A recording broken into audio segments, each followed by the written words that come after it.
Saya belum share screen ya.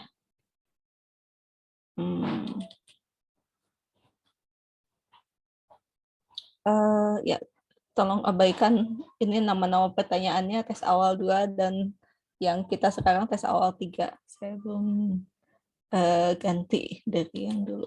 Kita lihat ya, materi hari ini adalah tentang teorema dasar kalkulus dan juga sifat-sifat integral tentu. Ada 4 sifat yang akan, 4 apa 3 ya, saya lupa. Ada beberapa sifat yang akan kita bahas hari ini yang ya selain teorema dasar kalkulus, kita juga akan melihat bahwa pada integral tentu itu kita punya sifat penjumlahan selang.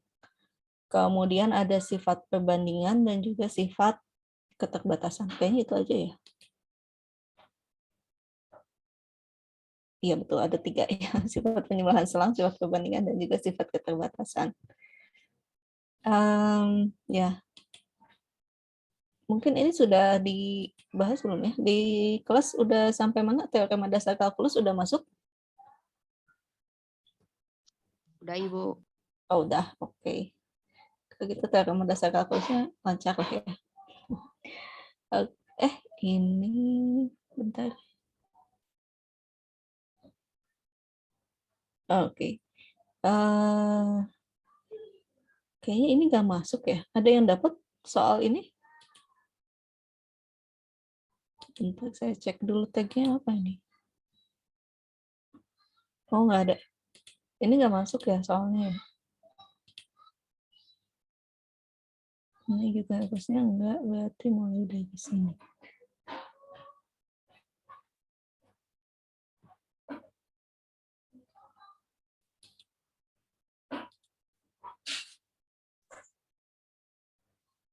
Oke, pada soal yang kita lihat di sini, ini adalah penggunaan teorema dasar kalkulus yang pertama.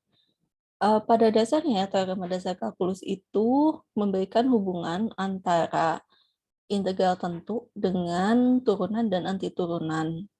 Gitu kan, sebetulnya kalau secara konsepnya kan mereka sangat berbeda gitu ya. Kalau integral tentu atau integral Riemann itu kan munculnya dari permasalahan geometri mencari luas di bawah kurva yang kemudian kita dekati dengan menggunakan luas-luas persegi panjang gitu ya, dipotong-potong daerahnya, kita dekati dengan persegi panjang dengan ukuran yang kecil-kecil, dijumlahkan, lalu dibuat agar ukuran panjang dari persegi panjangnya itu sekecil mungkin gitu, dan menghasilkan konsep integral tentu atau integral Riemann.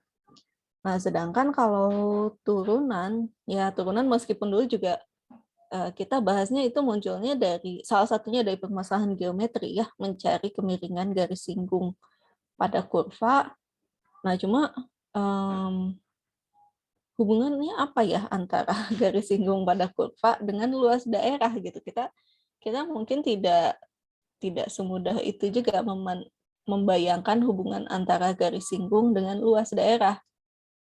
Nah, kemudian juga anti turunan dia sebagai kebalikan dari turunan fungsi gitu ya. Jadi menggunakan teorema dasar kalkulus ini dapat kita lihat bahwa ternyata antara integral tentu dengan turunan itu jadinya saling menghilangkan gitu, seperti inverse gitu ya. Hanya saja tidak sesederhana inverse sih. Kenapa? Karena di sini kita mungkin memiliki batasan fungsinya yang sedikit berbeda. Jadi pada saat kita mau menurunkan fungsi hasil integral, hasilnya mungkin tidak plok-plok seperti fungsi yang awalnya gitu.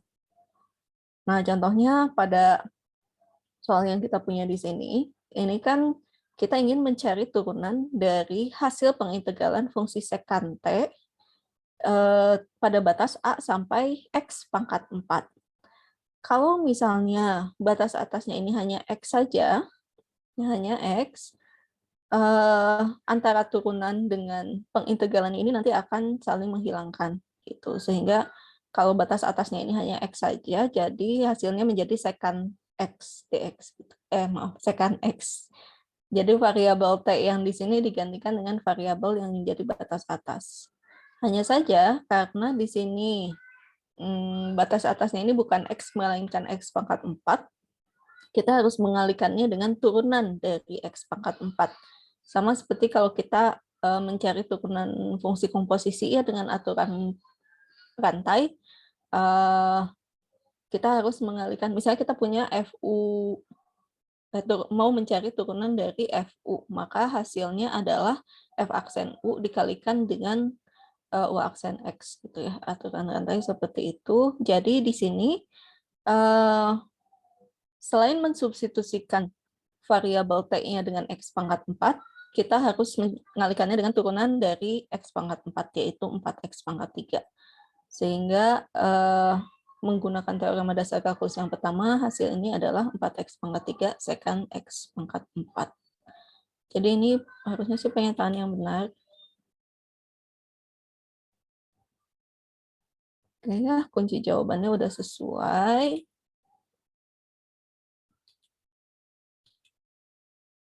Kita cek yang berikutnya. Nah, ini yang di sini kita lihat contoh perhitungan yang menggunakan teorema dasar kalkulus yang kedua gitu ya. Teorema dasar kalkulus yang kedua itu menyatakan bahwa jika kita mengetahui antiturunan dari fungsi f kecil, kemudian kita mau hitung integral tentu pada dari f kecil pada batas 0 sampai 2, maka hasilnya adalah antiturunannya pada batas atas dikurangi antiturunannya pada batas bawah. Dengan kata lain, kalau kita tahu antiturunannya pada batas 2 nilainya adalah 6, dan antiturunannya pada titik 0 adalah 0, maka harusnya integral 0 sampai 2fx dx ini adalah f besar 2 dikurangi f besar 0. Jadi ini 6 dikurangi 0 hasilnya 6. Maka pernyataan ini adalah pernyataan yang benar ya. Kita cek kunci jawabannya. Oke. Sudah sesuai. Berikutnya,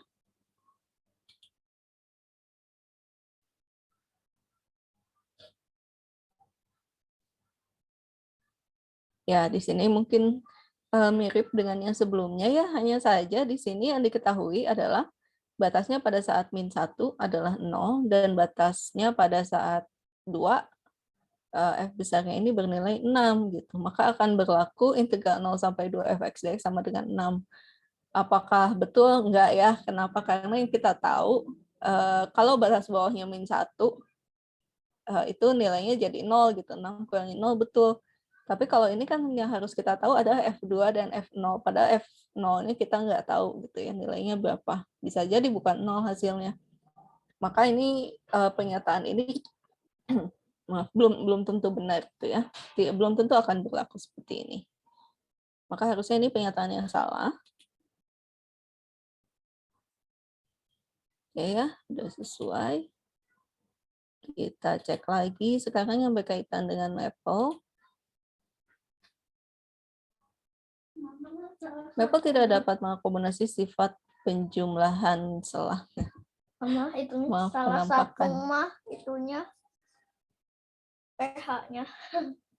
Maple tidak dapat mengakomodasi sifat penjumlahan selang.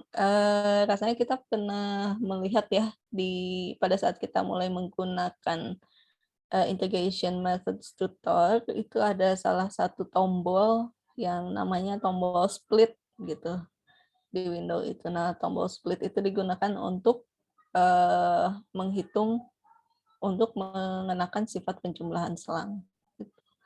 Jadi ya ini tetap bisa diakomodasi oleh Maple.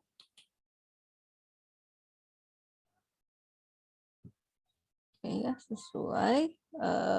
Kunci jawabannya ini pernyataan yang salah.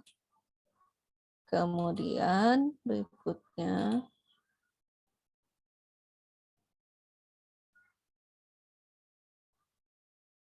ini. Maple hanya bisa menghitung integral tentu dengan batas atas dan bawahnya yang berupa bilangan. Sehingga turunan dari fungsi hasil perintegralan pada teorema dasar kalkulus 1 tidak dapat dihitung oleh Maple. Maksudnya apa? Kan kalau kita lihat yang teorema dasar kalkulus yang satu itu kan ddx integral A sampai X fx dx gitu ya. Maaf. ddx integral A sampai X ft dt. Nah, batas atasnya itu kan berupa variabel ya, bukan berupa angka. Nah, apakah kalau kayak gitu Maple-nya bisa ngitung nggak? Ya sebetulnya bisa aja, toh kita juga sebelum-sebelumnya kan melakukan perhitungan dengan bentuk ekspresi simbolik gitu ya, tidak harus berupa angka. Jadi harusnya sih tetap bisa gitu kita hitung. Karena kembali Maple itu bukan sekedar kalkulator seperti kalkulator saintifik ya, masukannya keluarannya berupa angka, tapi kita dapat memasukkan, kita bisa input dan outputnya itu berupa ekspresi simbolik. Maka ini pernyataan yang salah.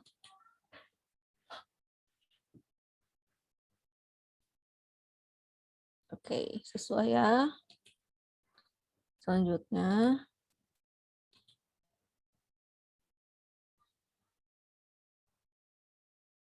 Misalkan F dan G terintegralkan pada selang A sampai B.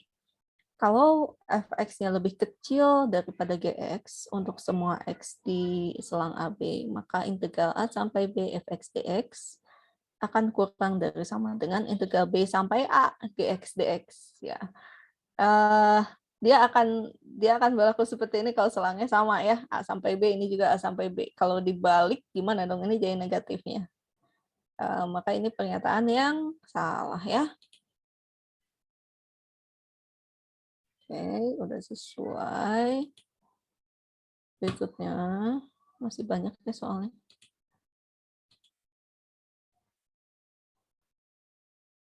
Misalkan fx kontinu dan karenanya terintegralkan pada selang AB.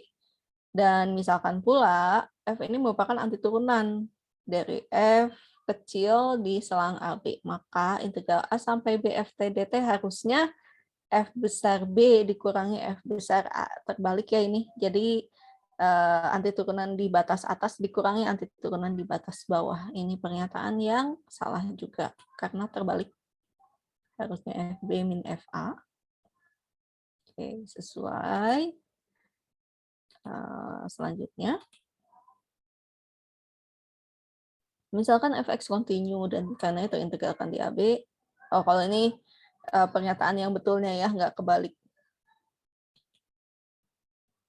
Sebentar. Apa ini? Misalkan pula F adalah turunan dari F besarnya turunan dari F kecil, bukan anti turunan ya. Oke, maka ini pernyataan yang salah juga. Harusnya anti turunan. Kalau turunan nggak berlaku seperti ini. Oke, berikutnya. Misalkan fx kontinu pada selang tutup A sampai B dan X adalah suatu titik atau variabel di selang A sampai B, maka turunan dari integral A sampai B ft dt sama dengan ft. Mau bicara apa ini ya? Harusnya kalau mau pakai teorema dasar kalkulus, harusnya batasnya ini kan ada yang bentuknya variabel. Sedangkan ini mah integralnya batasnya berupa angka dua-duanya ya. Jadi ini pernyataan yang salah deh. Kenapa salah? Karena nanti integral A sampai B ft dt itu kan konstanta ya. Kalau konstanta diturunkan terhadap variabel X, hasilnya ya 0, bukan ft.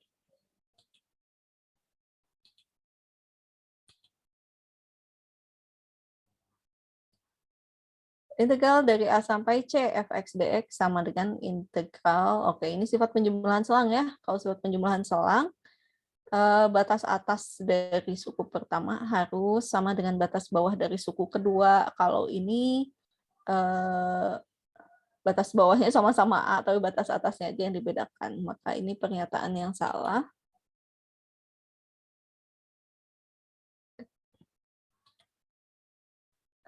Selanjutnya,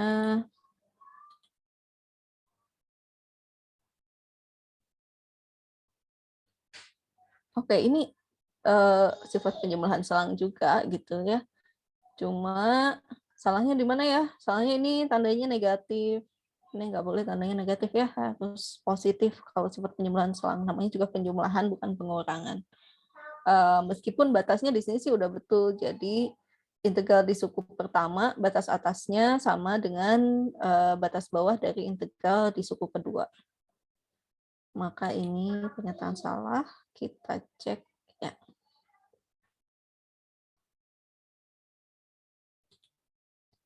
Terus sifat perbandingan. Misalkan fx-nya ini terintegralkan pada selang min 1 sampai 1, kemudian kita tahu bahwa fx-nya berada di antara 0 dan 1 untuk setiap x yang ada di dalam selang min 1 sampai 1. Jadi fungsi f-nya ini diapit oleh bawahnya oleh garis sumbu x gitu ya, atasnya diapit oleh 1. Nah, fungsi f-nya selalu berada di tengah-tengah situ. Maka harusnya kan integralnya nilai integralnya akan lebih dari 0 ya. Kenapa? Karena dia berada di atas sumbu x, tapi akan kurang dari 2. Kenapa? Karena apa namanya? Kenapa 2? Karena tinggi apa sih? Ada persegi panjang yang lebarnya 1, dan panjangnya ini kan panjang selang ya, 1 kurang min 1 2. Ininya 2. Nah, masalahnya adalah integral ini akan diapit oleh 0 dan 2 kalau batasnya sesuai dengan batas yang diberikan di sini, yaitu min 1 sampai 1. Sedangkan di sini batasnya adalah 0 sampai 2.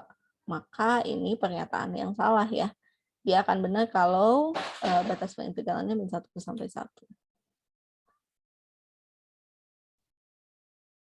Kok benar? Oke, ini yang dapat ini nanti saya anulir ya. Oke. Saya harus flag. Gimana nge-flagnya?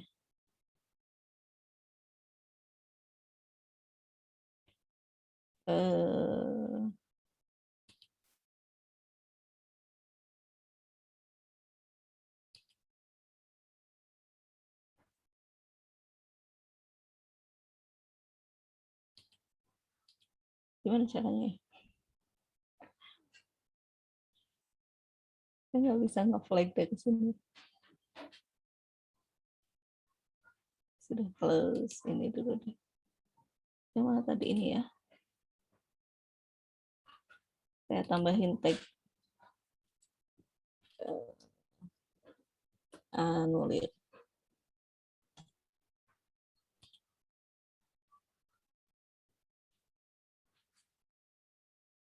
Selanjutnya yang ini ya.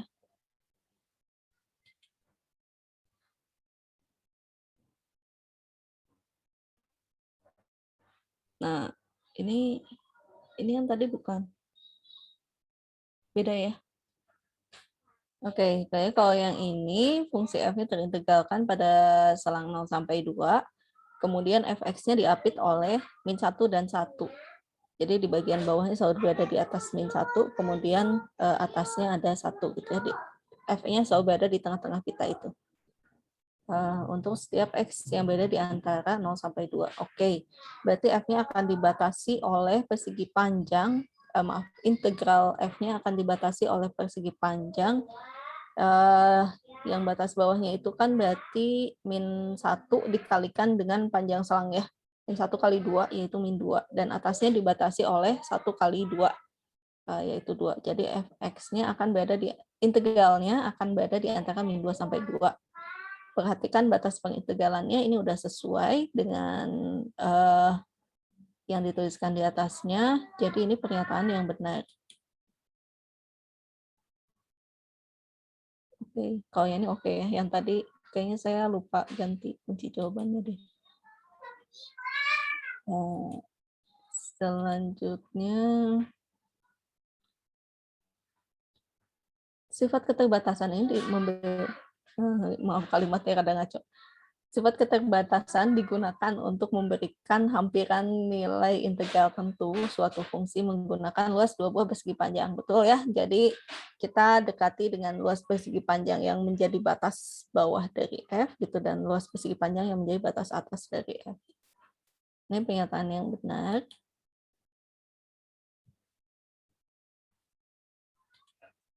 Terus ini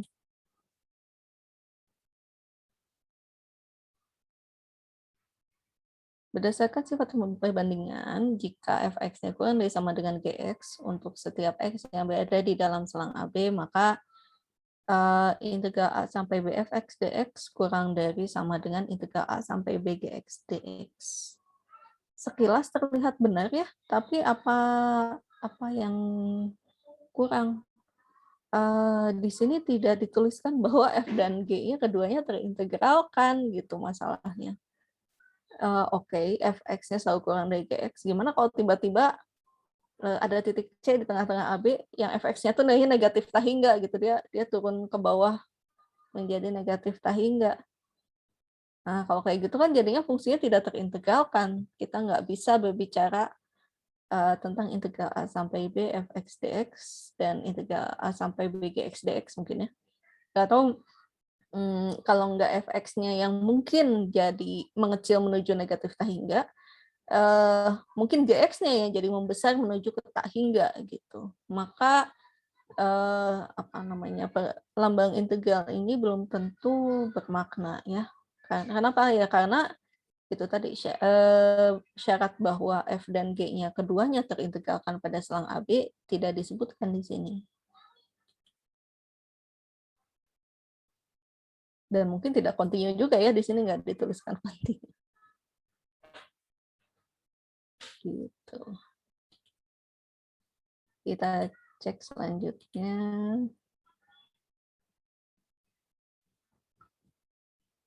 Oke, di sini gambarnya kelihatan nggak sih?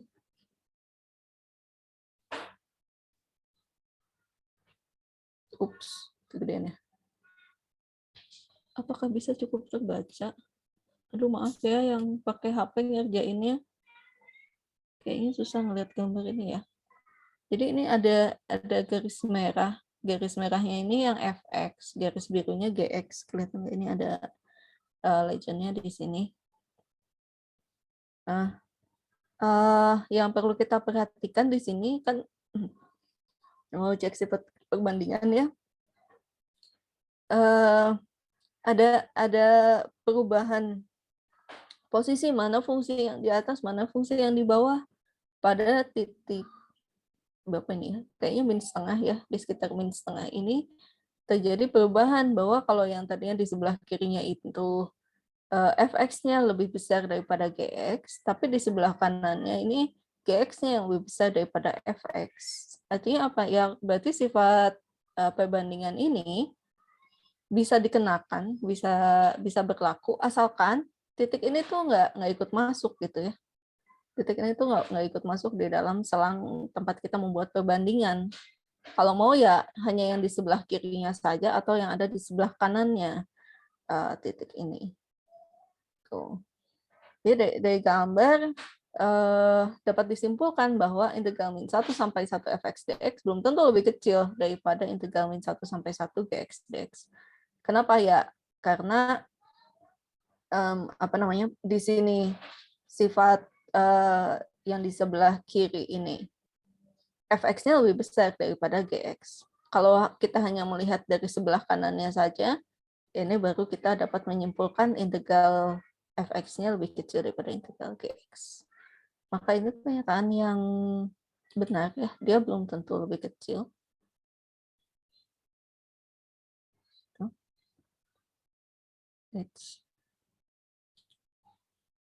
Berikutnya, oh maaf saya lupa mengembalikan ke ukuran semula.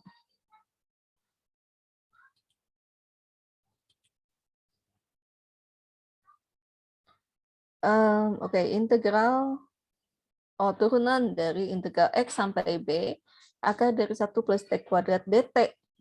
Ini gimana ya? Nah, kalau menggunakan teorema dasar kalkulus yang pertama, x-nya ini kan biasanya jadi batas atas ya.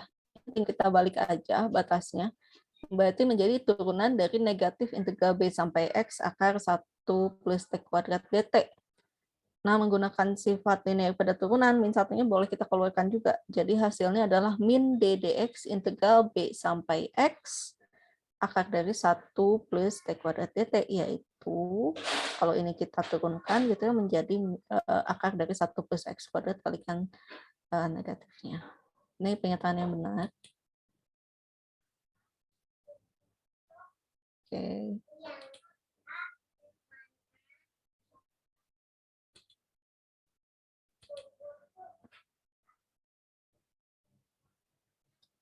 Kemudian turunan dari integral A sampai X, akar dari 1 plus T dt. Oh ya, ini mah langsung aja ya kita substitusikan T-nya menjadi X. Jadi akar dari 1 plus X kuadrat. Benar? Bagusnya. Ya. Terus, oke, 2 pertanyaan lagi ya. Teorema dasar kalkulus memberikan hubungan antara jumlah Riemann dengan turunan dan integral fungsi. Betul ya. Jumlah Riemann lebih jauh lagi dia limit dari jumlah Riemann dengan turunan dan juga integral fungsi. Maksudnya di sini integral tak tentu atau anti turunannya. Harusnya sih ini pernyataan yang benar.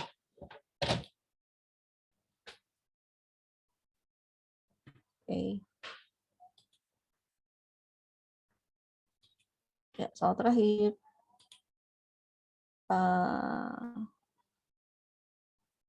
Oh, ini soal terakhir ini enggak yang tidak berhasil saya masukkan ke dalam kuis. Ya, oke, diabaikan aja. Ya, kurang lebih seperti itu pembahasan untuk tes awal. Bu, mohon maaf. Ya. Tapi Via dapat Bu yang tadi. Oh, Tapi juga dapat, Bu. Saya juga dapat, Bu. Saya juga dapat, Bu. oh gitu. Saya kira ini gagal dimasukkan. Cukup banyak tapi yang dapat. Bingung juga saya. Oke, kita bahas aja kalau gitu ya.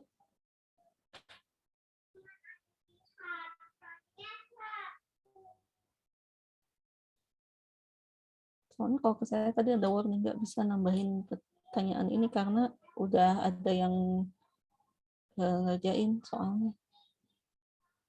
Oke, kita lihat. Grafik apakah ini? Jadi yang merahnya ini adalah fx. Sekali lagi maaf yang pakai HP ya, nanti susahan berarti tadi lihatnya. Ini yang merah ini fx, kemudian yang garis birunya ini m besar, nilainya sama dengan setengah. Dan garis hijau ini adalah m kecil. Saya juga susah lihat m kecil. M kecil nilainya adalah minus 0,7. Gitu. Terus kenyataannya dari grafik di atas, kita dapat menyimpulkan bahwa integral fungsi f pada selang tersebut diapit oleh persegi panjang. Yang panjangnya adalah panjang selang. Tuh ya, panjang selang maksudnya dari sini sampai situ. Kemudian masing-masing lebarnya adalah, ya yang ini lebar persegi panjangnya adalah 0,5. Lebarnya adalah minus 0,7.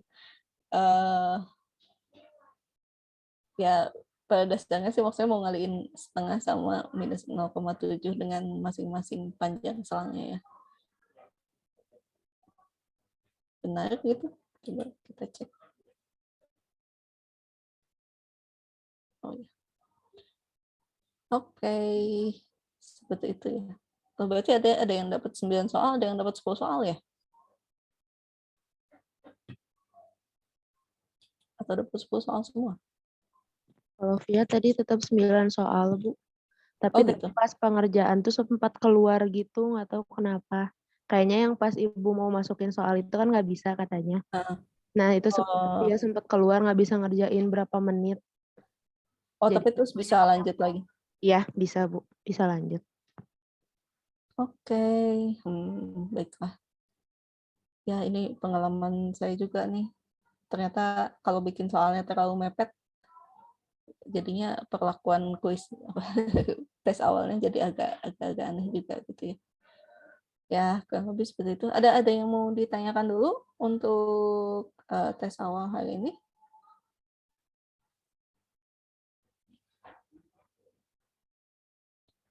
Oke, kalau tidak ada, mungkin kita langsung saja masuk ke materinya. Iya. Jadi kita punya, yang akan kita bahas adalah teorema dasar kalkulus, baik yang pertama maupun yang kedua gitu ya. Yang pertama itu melihat hubungan turunan dengan integral tentu, teorema dasar kalkulus yang kedua ini melihat hubungan antara integral tentu dengan anti turunannya. Oke, ya mungkin di kelas udah dapet ya yang perlu kita hati-hati mungkin di sini ya, bahwa kalau batas atasnya bukan hanya X, nanti berarti kita gunakan seperti aturan rantai pada turunan, jadi harus dikalikan dengan du dx-nya. Itu kemudian TDK 2. Udah lah ya, ini mah di kelas. Nah, yang akan kita lihat lebih lanjut adalah sifat-sifat integral tentu. Kalau ini kan yang udah dibahas, ini saya pindahkan dulu ya windownya.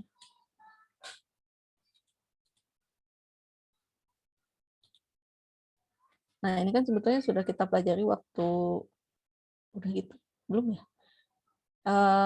Oke, jadi karena tadi dari teorema dasar kalkulus yang kedua kita punya hubungan antara integral tentu dan anti turunannya di titik batas, yaitu integral a sampai b f kecil x dx sama dengan f besar b dikurangi f besar a.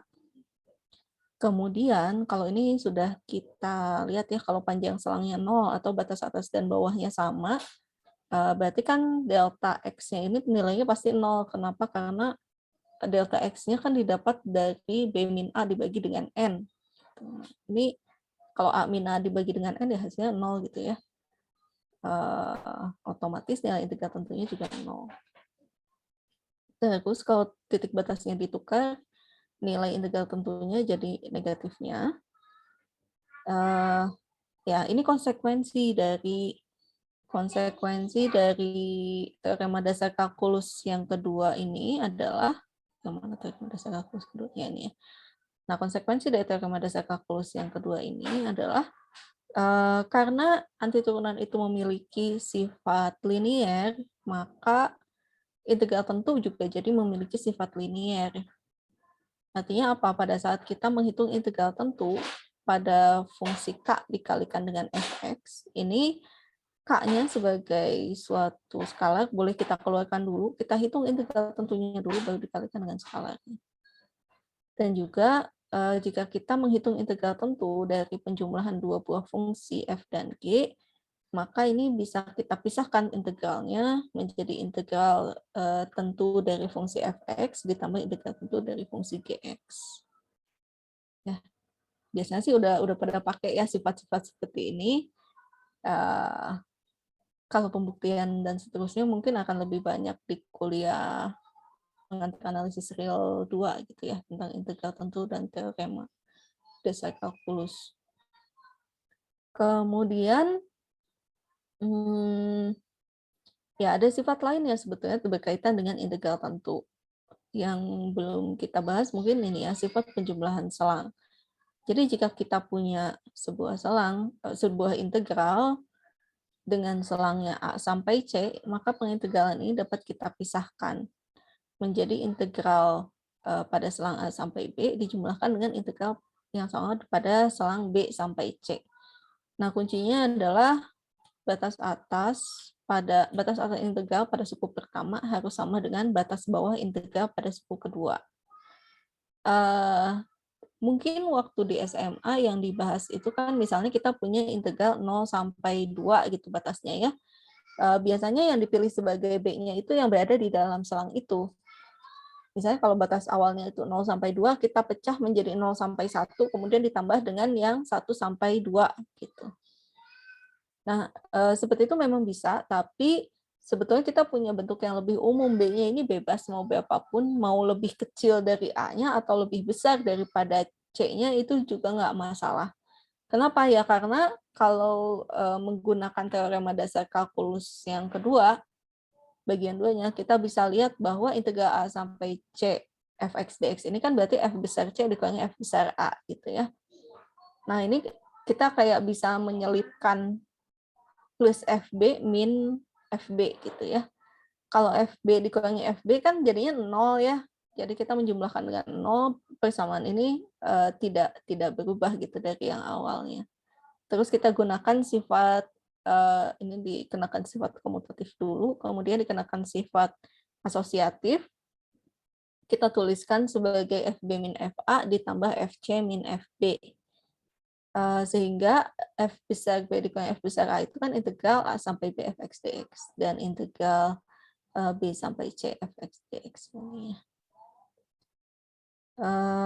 Ya, ini contohnya nggak terlalu menarik sih ya, jadi sekedar memisahkan aja. Kalau kita punya batasnya 0 sampai 2, kita bisa pisahkan ya 0 sampai 1 integralnya, dan juga 1 sampai 2. Yang menarik adalah kenapa plus C-nya hilang ya? Plus konstan. Kita udah bahas belum? Ini udah ya. Udah kan? Udah, ya udah, nggak usah. Udah belum ya? Bentar, saya lupa ngebahasnya di kelas yang mana. Kayaknya bukan kelas ini. Ya, jadi pada saat kita menggunakan teorema dasar kalkulus yang kedua ini kan penulisannya FC dikurangi FA. Oke, saya coret-coret dulu di sini ya. Dan belum dicolokkan. Tapi sebentar.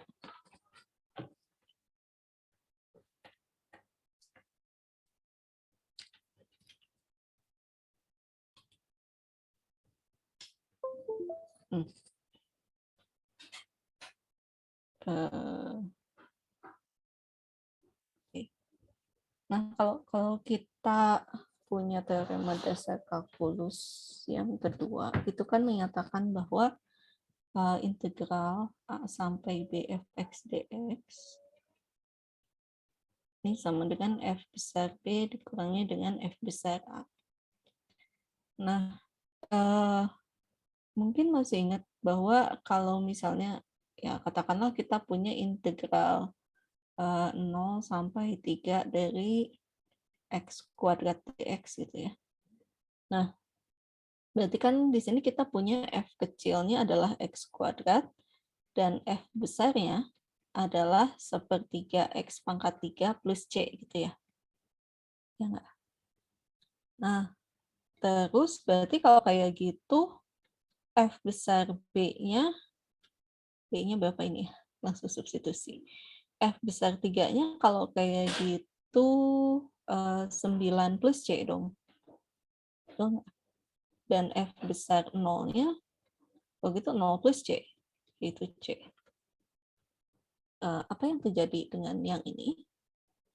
Padahal kan nanti C-nya ini konstanta yang ya konstanta sebarang gitu ya. Nah, nilainya bisa untuk C yang berbeda, fx-nya ini, F besarnya ini turunannya akan tetap F kecil. Terus gimana kalau kita kenakan di sini? Ya, berarti kan nanti kita punya 9 plus C dikurangi C. Yang perlu diingat adalah meskipun C-nya ini konstanta yang sembarang,